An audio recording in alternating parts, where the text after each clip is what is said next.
You know when you think, why would anybody ever do that? But then you do it, and you finally get it? Yeah, that's why I need a new hacksaw. I felt my husband's hand squeeze mine, but then I remembered he was dead and I was in my apartment alone. After dating all through high school and college, our daughter's boyfriend finally came by today to ask my husband and me for her hand.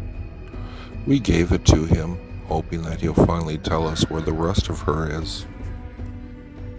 I received a haunted doll in the mail today. If only I could find where she ran off to. Wrapped in sheets and cuddled in bed, you'll foolishly expose your sweet, precious head.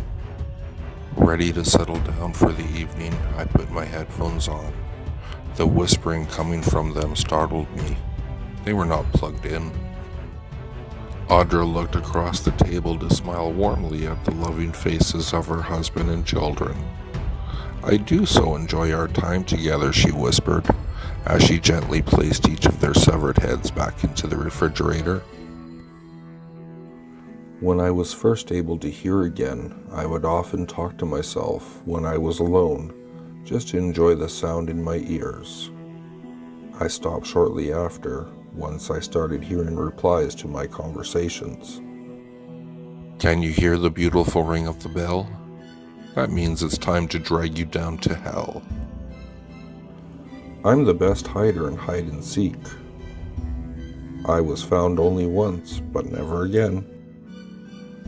I try not to pick up hitchhikers. Once I do, I almost never drop them off. We always did everything as a couple.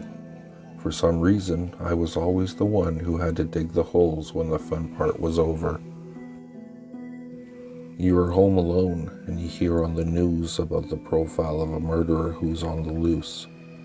You look out the sliding glass doors to your backyard and you notice a man standing out in the snow.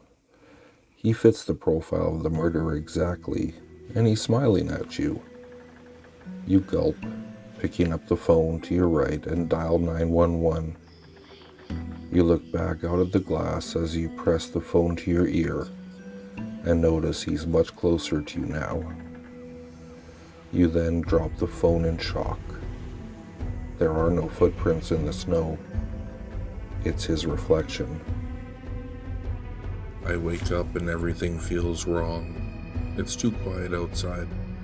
I look out the window and I see everyone standing still, looking at my house. I held my son's hand tightly as the cars whizzed past the sidewalk.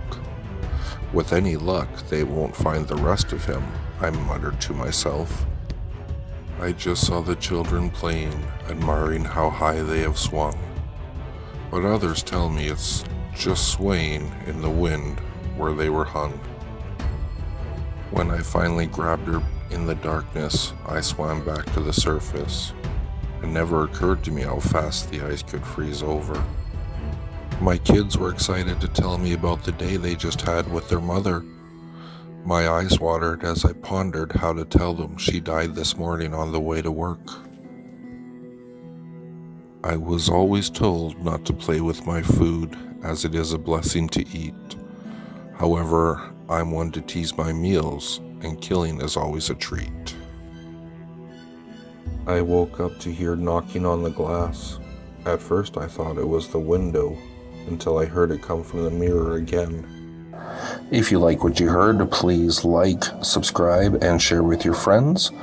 If you'd like to, you can follow me at Twitter. The handle is @FuzzyPantaloons, and I'll see you all next time.